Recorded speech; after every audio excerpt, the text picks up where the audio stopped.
Welcome to Lab 2, where we're going to learn how to use a microscope and we're going to learn cell structure.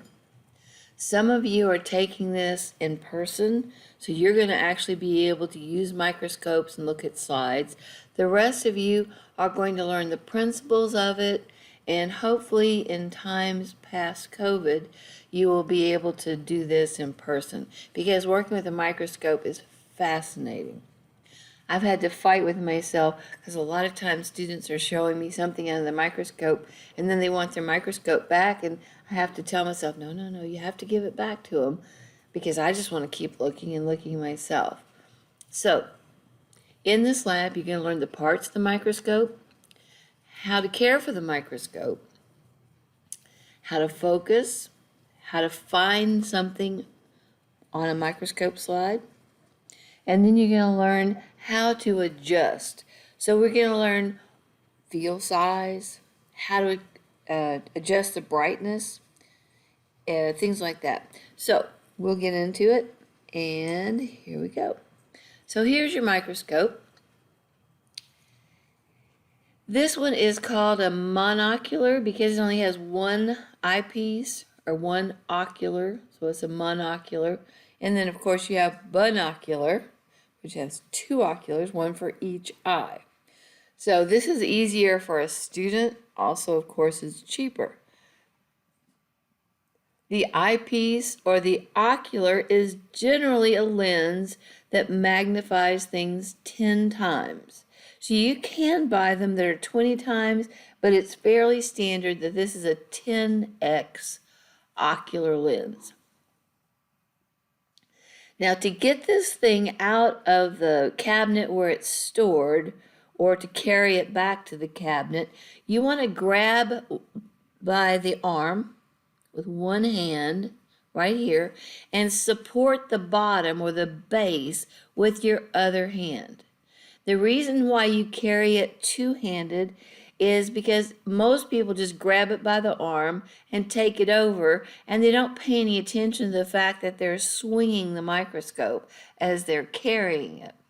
And some of the microscopes don't have the ocular attached. It just slides down this metal tube, and if you're swinging it, this piece will fly out and it can crack the lens. So it's always a good idea to hold it by its arm and support it by its base when you're carrying it, and then you're not tempted to swing it. This is known as the head, although this one calls it the body tube, which I've never seen before, but most people call it the head. And then on the head, below it is the nose piece, and this thing can spin around. Now, one of the errors that I have found if a student is really having trouble getting their microscope to work is that they haven't popped the nose piece all the way in place. So it actually spins around and you'll hear it pop.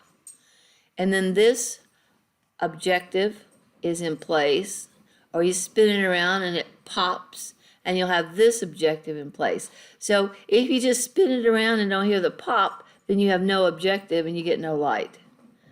So just be aware to listen for the pops as you do these objective lenses. You can have anywhere from 2 to 3 to 5 objective lenses.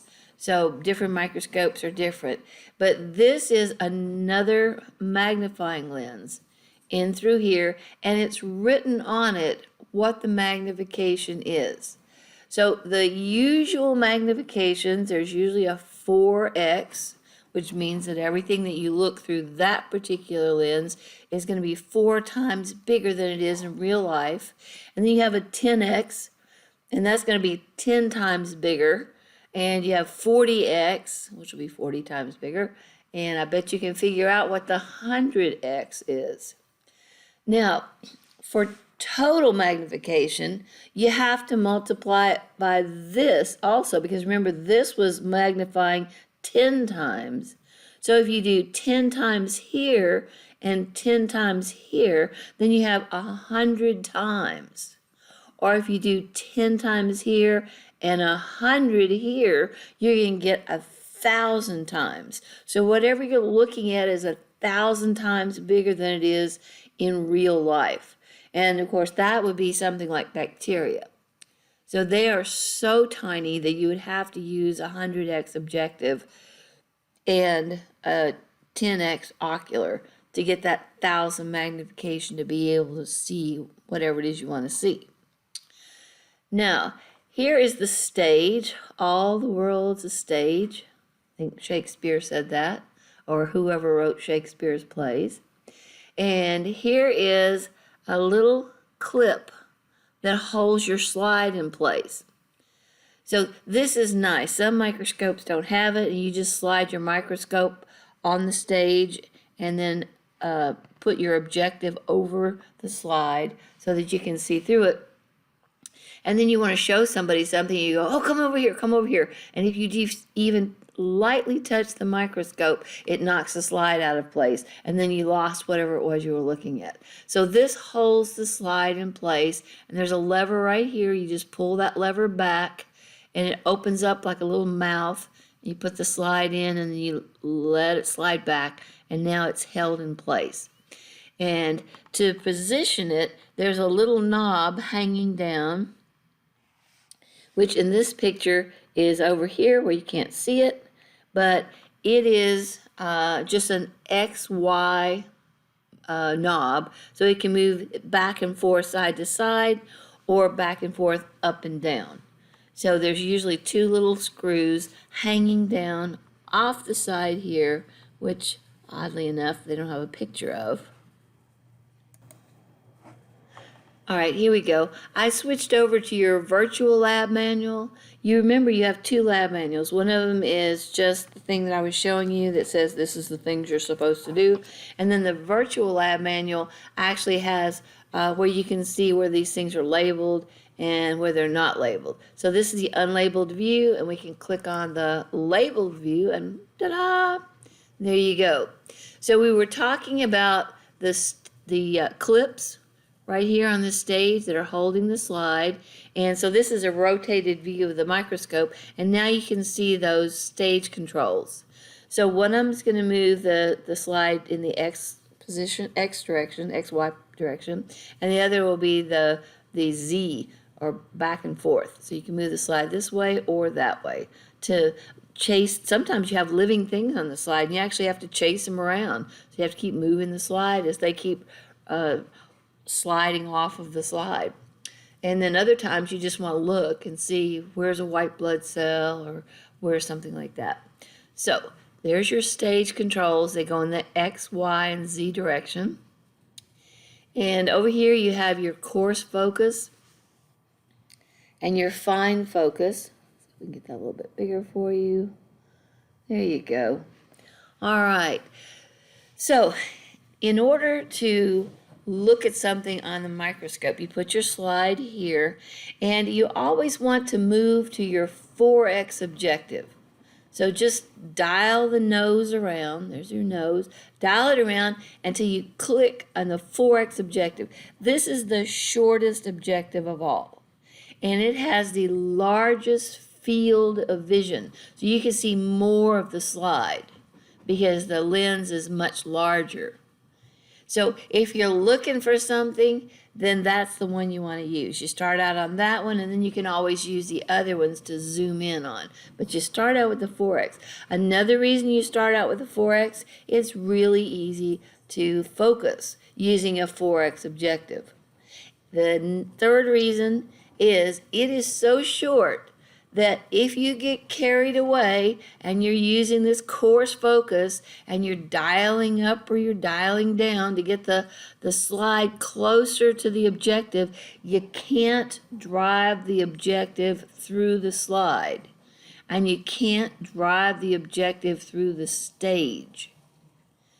So sometimes students aren't paying attention. They're looking up through the eyepiece or the ocular, and they just don't even realize that they've got one of these long objectives that are down over the slide, and then you're dialing this coarse focus and you hear this crack.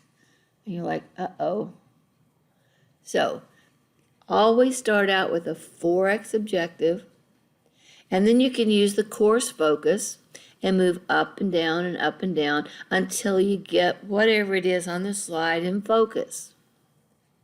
And then you can move the nose piece around and use one of the other objectives.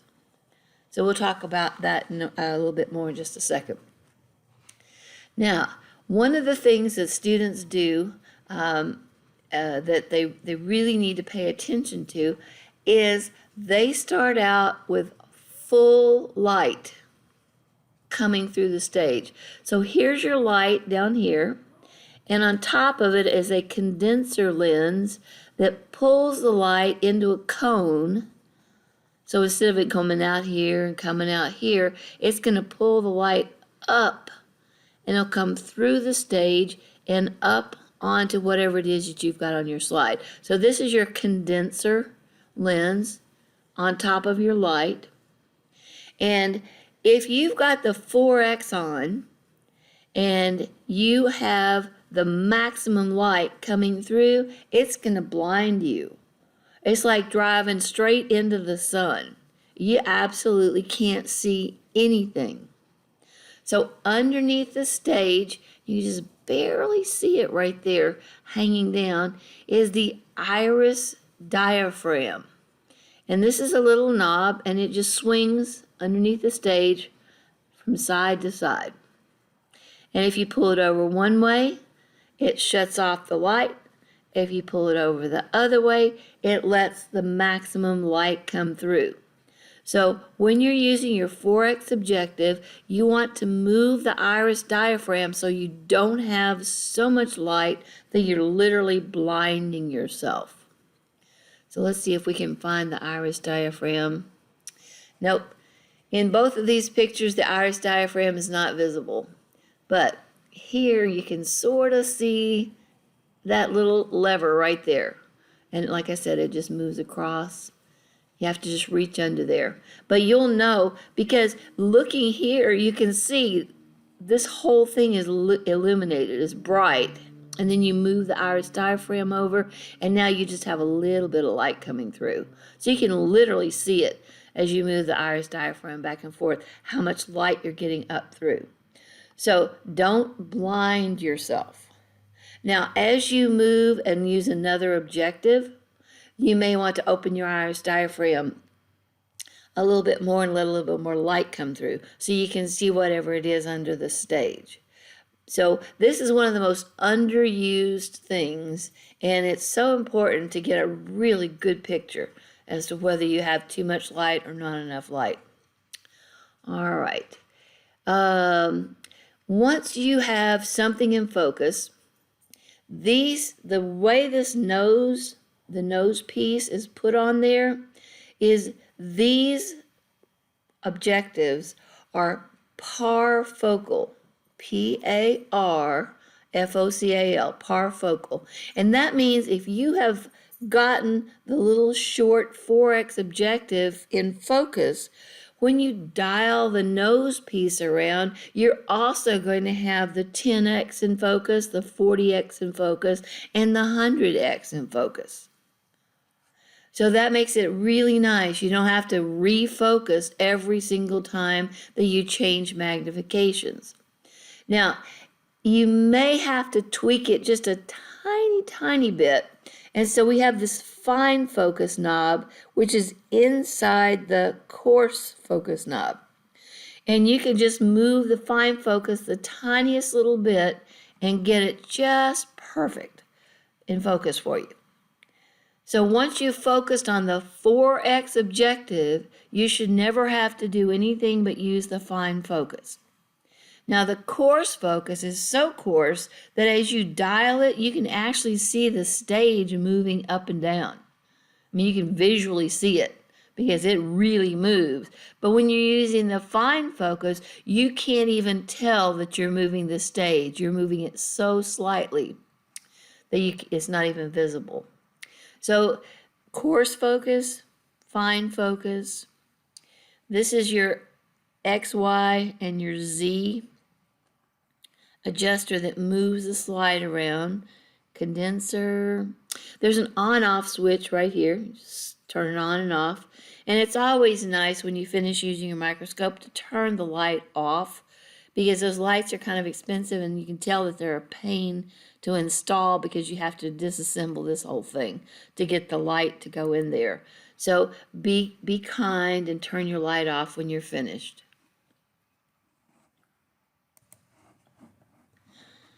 Some microscopes have a light dimmer dial, and it's just a little thumb wheel that you can push with your thumb, and it'll slide, and you can adjust your light here also. You really should get used to using your iris diaphragm though, but you can control the light down here too. So if you're not getting very much light and your iris diaphragm is wide open, check and make sure that somebody hadn't shut off your light here at the dimmer switch.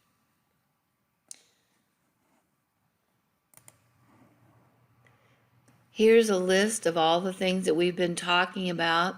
Pay attention to ocular and objective, because students tend to get those two mixed up. They both start with O, they're both lenses, but the objective is hovering over the object. It's down there on the stage. It's on the nose piece. And the ocular touches your ocular region on your face or your eyes. So it's also called the eyepiece. Ocular is the eyepiece. And it's almost always 10x. Now, one of the things that this one talks about are stage clips. Some of the less expensive microscopes, instead of having that clip with the little thing underneath it, or you can dial in the X, Y, or the Z direction to orient your slide, it just has clips. And you just slide your slide up under the clips, and then you move it with your finger. So works just fine, but it keeps your slide from moving too quickly if you have those stage clips on it. All right. Here's some of the rules of taking care of your microscope. We've already talked about carrying it. You want to use 2 hands and don't swing it around. And you should always cover the microscope with a dust cover, because those lenses are so tiny.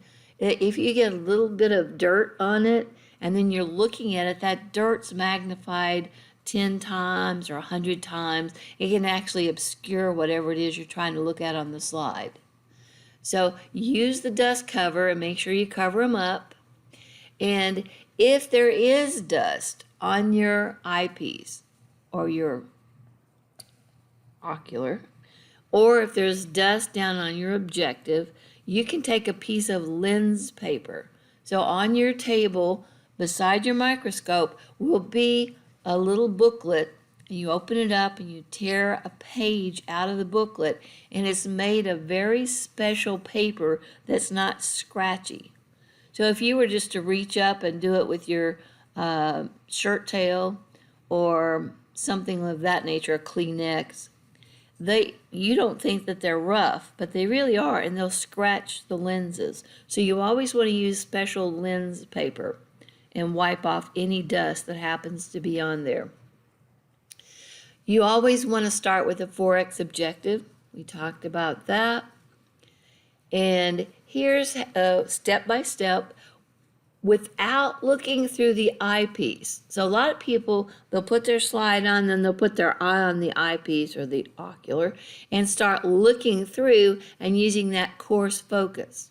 Well, that's okay if you've got the 4x objective in place, but if the person who used it before you didn't put the 4x objective in place, or you forgot to put the 4x objective, you can break your slide. So that's why they say don't look through the eyepiece at the beginning. Go ahead and put your slide on and lower the stage completely, bring it up, and then slowly lower it back down again. All right, and it tells you use the coarse adjustment. So your step-by-step is here. So I'm just giving you kind of an overview and why you do stuff, but this is in your lab manual. You can just go through these steps, step by step. And of course, always ask the teacher if you need help getting any of this stuff, or if you're nervous. So really the only way that you can break a microscope is to use the coarse objective with a 100x, or excuse me, the coarse adjustment with a 100x objective, or if you're carrying it and swinging it and you drop it or pieces fall off of it. So they're pretty well made, and they're, they know that students are students and aren't always knowing everything from the get-go. So they try to make it user-friendly. All right. There's that word parfocal, talking about, so if one lens is in focus, they're all in focus. So you just dial around, and then you just use the fine focus a little bit if you have to tweak it just a little bit. And if you suddenly lose it, go back to your 4X, focus again, and then dial back around. So that's the easiest way to get something on. All right, this is only use fine adjustment when you're on high power, and never ever use the coarse focus knob on high power, because you can break the slide and you can break the lens that's in the stage itself. All right, so pretty much this is telling you the same thing. There's the lens paper thing.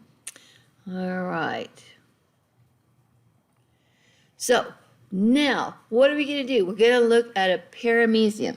So a paramecium is a one-celled organism. They're really cool, and they move by wiggling their flagella. So it is so much fun. And it looks like a woman's shoe. You want to start out with 4X and see if you can find one of these things. So we have them on the slide where they're dead, and they have a cover slip on them, and then we have others that are alive that you can take out with a dropper and put them in a drop of water and watch them run across the slide. So this is what you're going to see. Some of you aren't taking the class in person, so you're just going to have to look at pictures. So what I did is, under your blackboard, I actually posted the pictures of everything that you would see through the microscope, so that you would know what you were supposed to have seen had you been in class and able to look at it up close and in person. So this is a paramecium, and it has this groove right there. Almost looks like you can just see somebody put their foot in that slipper right there. And there's the groove, and they put that shoe on right there.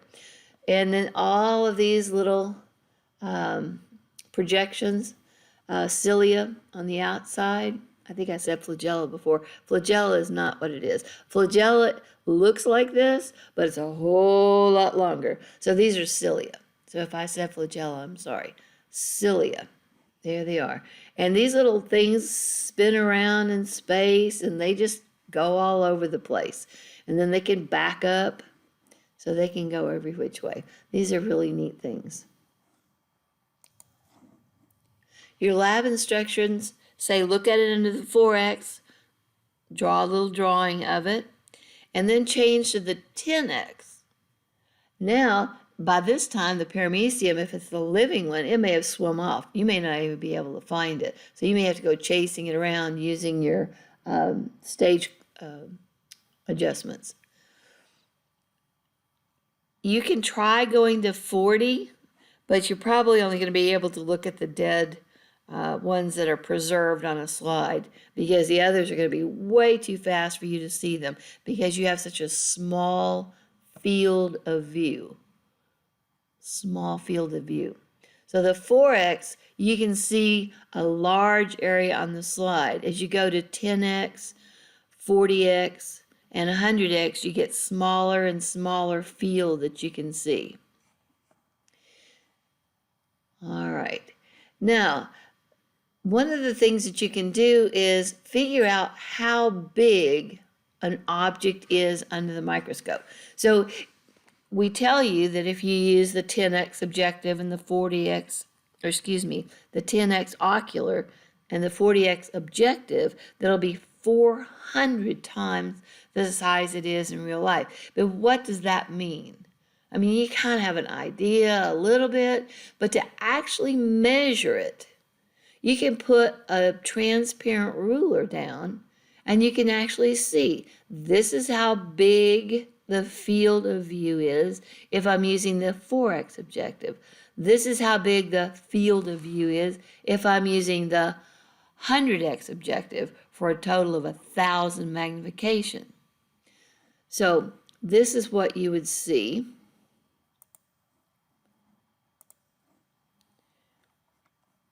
Right there. There's your ruler. And there's one of your big markings, and then you have the smaller tick markings like that. And here's another picture of it. They'll help you. So this showed there's one. So there's 1, 2, 3, 4, 5. A little bit more than 5 of these marks. And so a little bit more than 5 of these marks. Here you go. 1, 2, 3, 4 over here.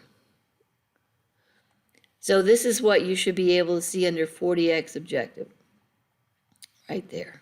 So one of the experiments they want you to do is put a transparent ruler under there and see how many of these marks, how many of these millimeter marks that you can see when you're using the 10x objective, 40x, 4x, and 100x.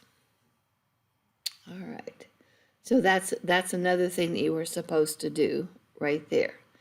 Now, one of the next things that they want you to do is they want you to make a slide of your cheek cells.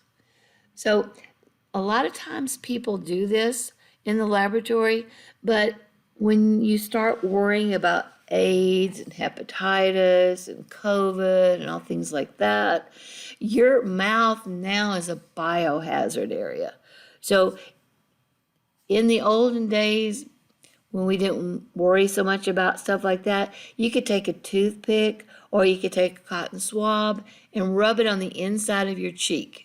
And you just knock off a few cells and you put them onto a slide and put a cover slip on it. And you could stain it blue like they did here. And you can see what your own cheek cells look like. So we usually just give you a slide of prepared cheek cells so we don't have to worry about spreading disease in the laboratory. So this is what your cheek cell would look like. They're irregularly shaped. Everybody always thinks that cells are nice and round, but as you see, these actually have kind of flattened edges. That's where they fit together like puzzle pieces. Here's 2 of them together. And you can see them sharing an edge right there. This one has actually folded a little bit. So you can see a little bit of a fold right there. So, and obviously not round. It's round-ish, but it's got projections and things through there. And this is probably a little bit of dirt. This person maybe ate a candy bar or something like that. So when you go and knock off a few of their cells, you get a little bit of whatever they ate in there also. And then of course there's your nucleus that always stains a little bit darker in each one of those. And we're going to do soon we're going to do what the cell types are in our 4th lab.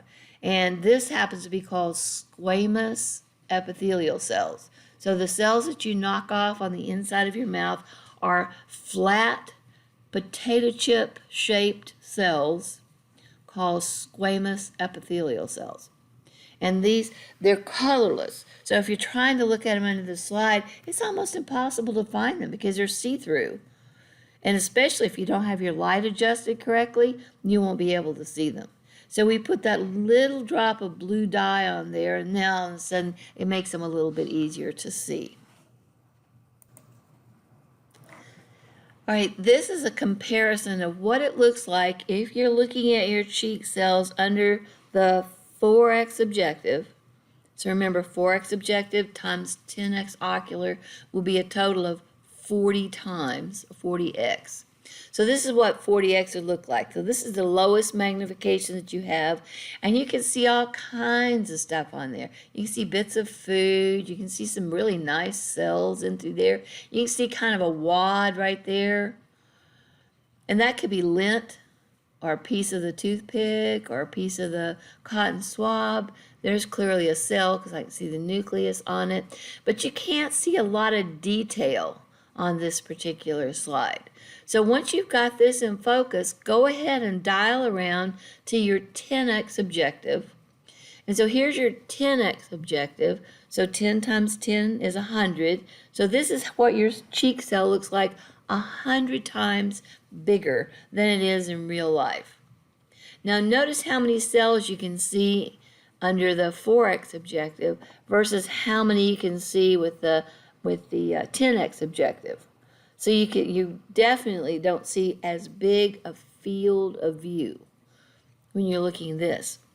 And then once you've looked at that and you've oohed and awed over your cheek cells, then you can go ahead and dial to the 100x objective, and that'll make 1,000 magnification. And now you only get one cell. That's it. That's all you can get in your whole field right there. But you can see a little bit more detail inside the cell. Of course, you can see the nucleus a little bit better than you could up here, and definitely better there. So as you go through this course, you're going to be required to look at tissues. You're going to be looking at pathological slides of a pathology of some sort, and you need to be able to look at the various magnifications and understand what you're seeing at each of the magnifications. One of the other things that is important to do is learn about the orientation of your microscope and the orientation of whatever it is on your slide.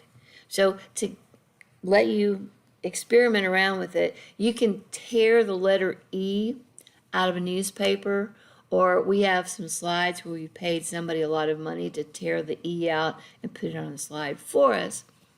And make sure that the letter E is facing you, as if this way, right there. And this is what you're going to see. When you look at it in the microscope, it's going to flip it and reverse it. So one of the things that I think is funny is because it's flipped and it's reversed, whatever it is you're looking at, when you're using that sub-stage adjuster and you're moving your slide around, you think, okay, well, I want it to move over to the right. So you think that you're doing righty-tighty, lefty-loosey, and instead it goes the opposite direction. So it takes a little while to get used to the backwards and flipped orientation of whatever's on the slide. Your lab manual tells you about why it is flipped and reversed, and it's called the lens effect. And if you studied physics and you learned about concave and convex lenses, then you probably already learned this in your physics class. All right, then depth perception and depth of field. This is such an odd concept, but when you're looking under the microscope, because you're magnifying it up to 1,000 times, you can actually scan through a cell or scan through a paramecium. So you can have your focus up on top of the paramecium and you're looking at the little cilia moving. And then you use your fine focus and now you're looking below the cilia and you're looking down inside the paramecium. And you can find its nucleus and you can find all the other organelles that are inside the paramecium. And then if you dial down with a fine focus a little bit more, then you can see the underside of the paramecium. So there is considered depth of field, and you can literally move up and down through the organism, the cell, or whatever it is you're looking at with using the fine focus. So depth of field. Not everything is flat. Now, squamous epithelial cells are flat, so there's not a whole lot of scanning up and down through those cells because they're already flat. But a lot of the other things that you're going to be looking at are tall, they're deep. So you have to, if you want to see all of it, you're going to have to move up and down using your fine focus and see the top of the organism, the middle, the bottom of it. So that's what they're talking about here. And they warn you, use your iris diaphragm to adjust your light. That's going to help you also. And one of the slides that they have are 3 different colors of thread. And they want you to look and see which thread is on top. So you'll focus and you'll see, maybe the red one's on top, or maybe the yellow thread's on top.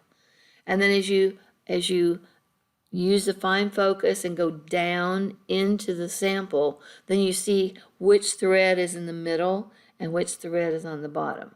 So that's kind of an interesting thing. So this is what that would look like under the microscope. So if you're looking here, here's 3 threads. It looks like the blue one is on top. It looks like the red one is underneath it. And then it looks like on the very bottom, there's the yellow one. But to see that for sure, you can use the fine focus, and you can focus just on the blue. And then these 2 would be blurry. Or just on the red, and then these 2 would be blurry. So that's what they want you to do in that particular lab. I'm hoping a number of you will go on and take the medical microbiology class or a regular microbiology class. If you do, you'll use the 4x objective, of course, to focus, and then you'll probably just use the 100x objective from there on out, because bacteria are so tiny that you need to be 1,000 magnification to actually be able to see them. Now, we talked about the light underneath the stage and then the condenser lens that sits on top of it and pulls the light together into a cone and sends it up through the slide. Well, when you're using the 100x objective, you can't get enough light through that teeny tiny lens to be able to see things very clearly. So you'll be able to see them, but not nearly as clearly as you want to. So what we do is we actually put a drop of oil on the slide, and then we put the 100x objective into the oil. Now, if you put oil on the 4x objective or the 40x or the 100x, or excuse me, the 4, 10, or 40x, you'll ruin it. You'll have to take it apart and try and clean all the oil out of it. But the oil immersion lens is made to work if it is submerged in a drop of oil. So in classes like this, we don't usually use the oil immersion lens. In fact, we don't even put oil out on the tables, because until you really know how to use a microscope, we really don't want you getting oil on the other objectives. But in a microbiology class, you have to use it. So you learn how to use the oil immersion or the 100x objective to get the 1000x magnification. So that's what that's all about right there when you're looking at your lab manual. And when we were talking about making the wet mount, here it is step by step. I just kind of blew through it. But you take a slide, you take a toothpick, you rub it gently inside your cheek. You don't have to dig a hole in your cheek. You just lightly rub on the inside of your cheek, and the cells will fall off by the thousands. And then you just roll that out onto the slide, and then put your drop of blue stain on the slide, and then you want to cover it with a cover slip. So a cover slip is just a little teeny tiny rectangle or square of glass, really thin. Now sometimes I've seen students take 2 slides, and they put one slide, then they put their cheek cells, and then they put their other slide on top. And if you do that, it's going to be too thick and you're not going to be able to focus. So the cover slips are made very thin, much thinner than the slide. So make sure that you make a sandwich with the slide, your specimen, and then the cover slip. And if you look at something under the microscope and you go, man, I can't see this, and you want to add your dye later, you can just put a drop of dye over to the corner of the cover slip, and it will suck it up under the cover slip and stain your specimen. So that's kind of a cool thing to do. All right, so here it is step by step what you do and how to put the cover slip on and so on. And it says if you put the cover slip at about 45 degrees and then slowly lower it, you'll not get air bubbles. If you just try and drop the cover slip directly on top of your specimen, you're going to trap air bubbles underneath there. And then you'll be spending half the time going, well, am I looking at a cell or am I looking at an air bubble? So here's just a helpful hint about how to put the cover slip on. And this, what you just did, is called making a wet mount, because your saliva and the dye and the cell are all wet.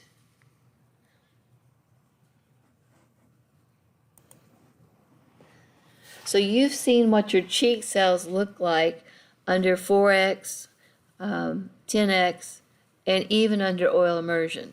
So you really can't make out a lot of detail. So in order to really see every little thing that's inside of a cell, you'd have to have an electron microscope.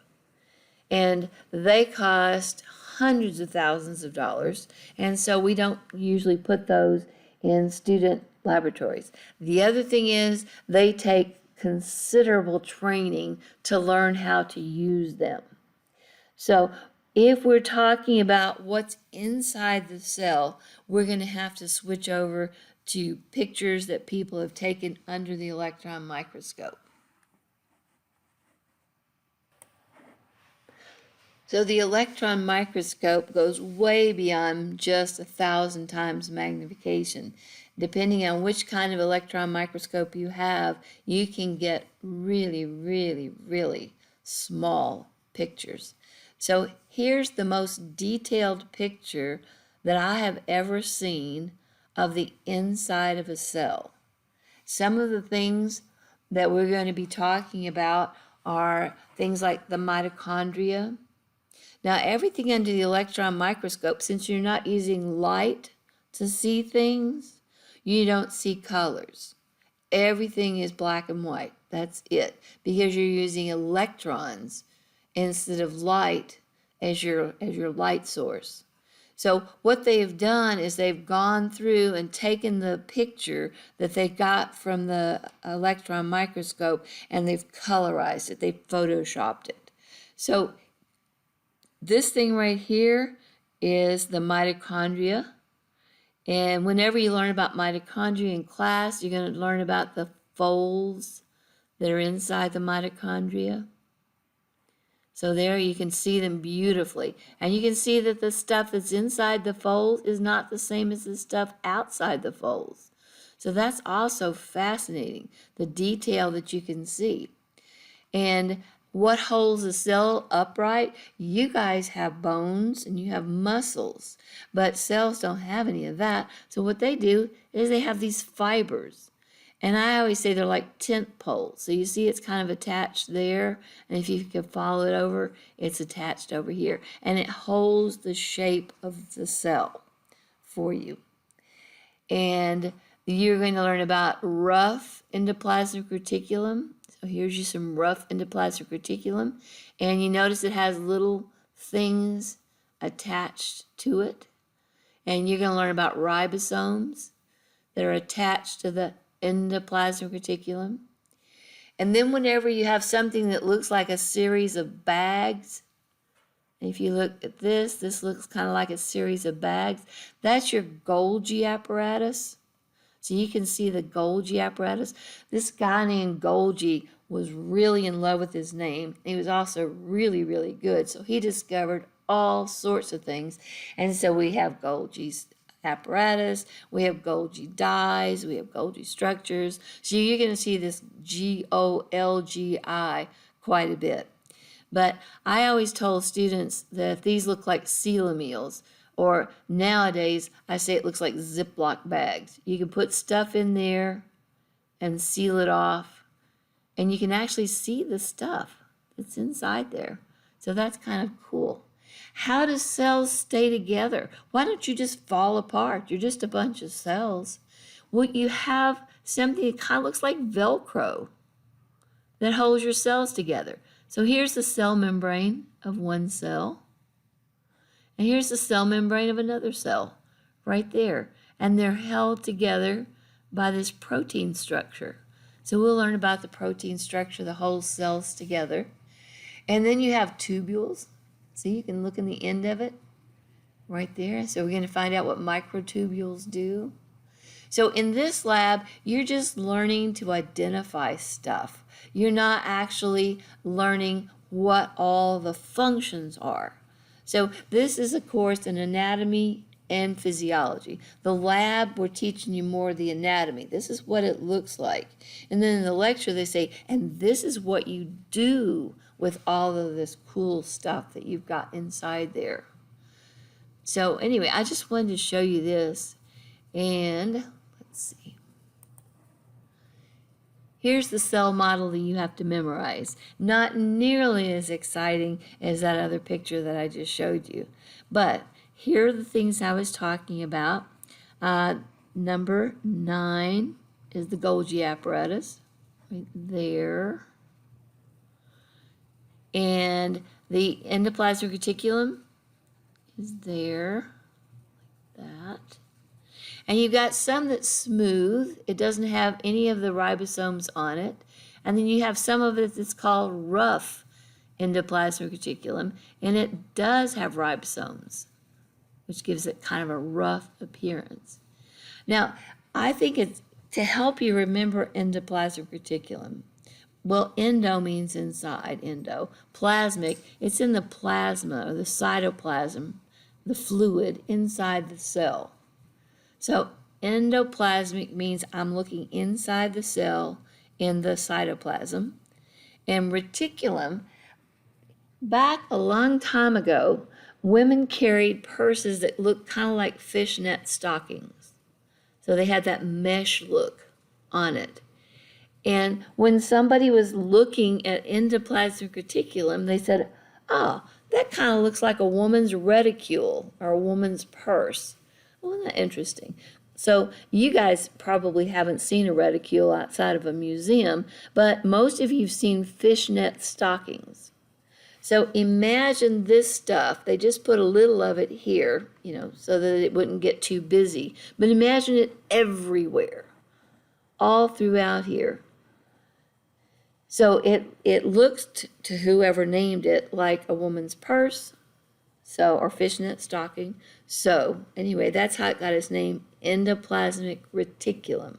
And we're going to call other things reticulum, but they're always going to look like fishnet stockings. So just put those two words together in your mind.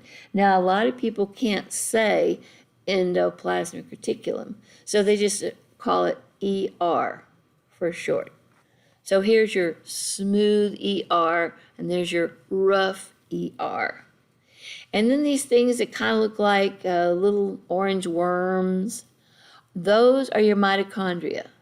And they've cut this one open so you can see those inner folds so that you know it's a mitochondria. Some of them are really long and worm-like, and some of them are shorter and more peanut-shaped.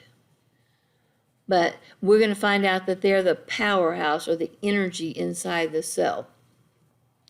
So here is the the cell membrane right here. And you're going to learn it's a phospholipid bilayer.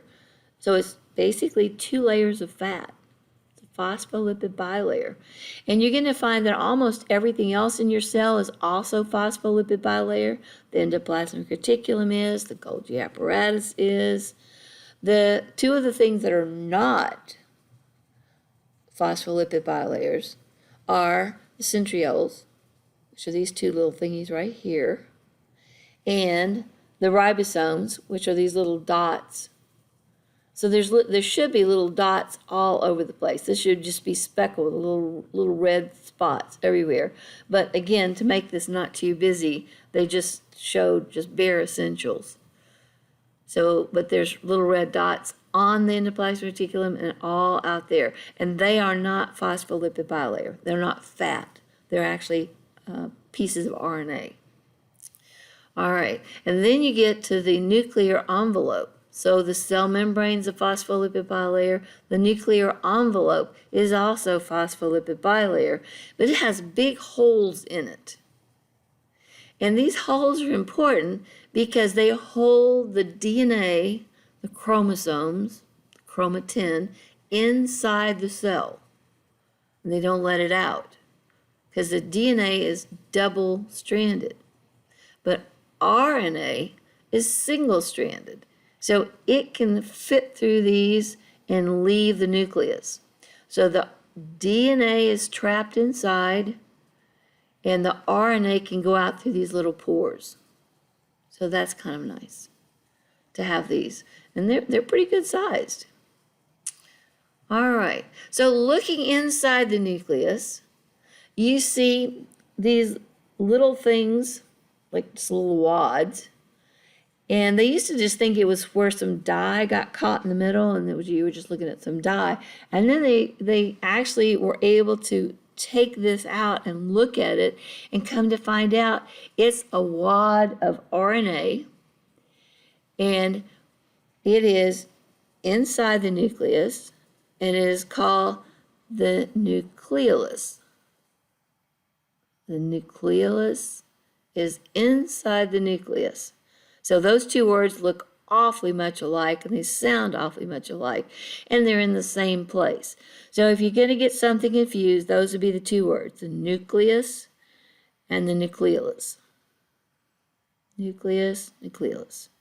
All right, the nucleolus is RNA that's going to be making those little ribosomes out here. So it makes them, sends them out, and then they wad up in a certain configuration and start acting like little ribosomes. All right, now in all cells that are not dividing, the DNA is relaxed. It is not in the form of chromosomes. It's in the form of chromatin, which is unraveled DNA.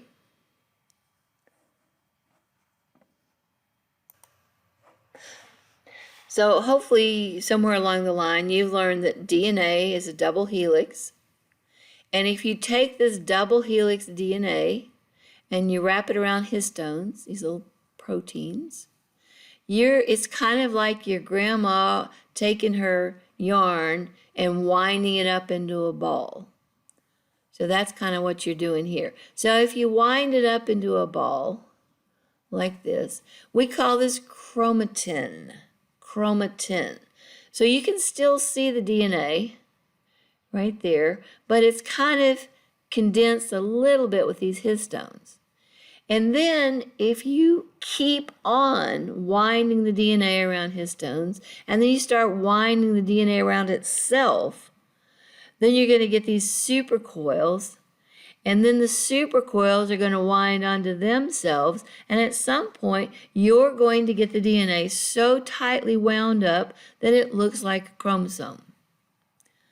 So you've probably seen pictures of chromosomes. So here's DNA, here's chromatin, chromatin, chromatin.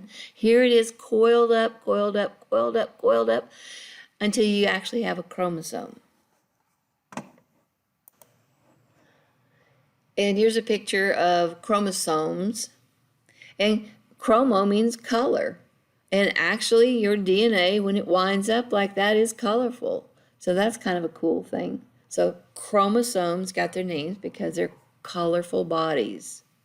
But you never, ever see chromosomes unless the cell is dividing. At all other times, when you look inside the cell, you don't see the DNA. It is so unwound, it is so relaxed in its chromatin state that you actually can't see it under the microscope. You'd have to have a electron microscope to see it. But if you were to catch a cell in the act of dividing, then because the DNA is coiled up in the chromosomes, you could actually see the chromosomes. So in, I believe it's our next lab, we're actually going to look at cells as they pull the DNA together and make chromosomes. And then we're going to watch the cell divide. So that's a spoiler alert for our next episode. So I'll point out two more things and then we're finished with this lab. This, most people call a nuclear envelope, but in your book they call it a nuclear membrane, same thing. And chromatin, this is how you spell chromatin.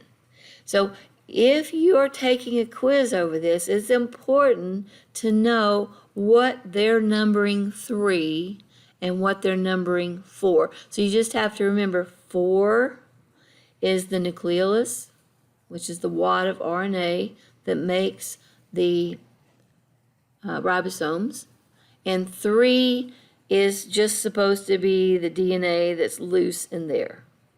So that's not really obvious just from the picture. So make sure that you pay attention to what 3 and 4 are. And I will see you next week on the cell cycle.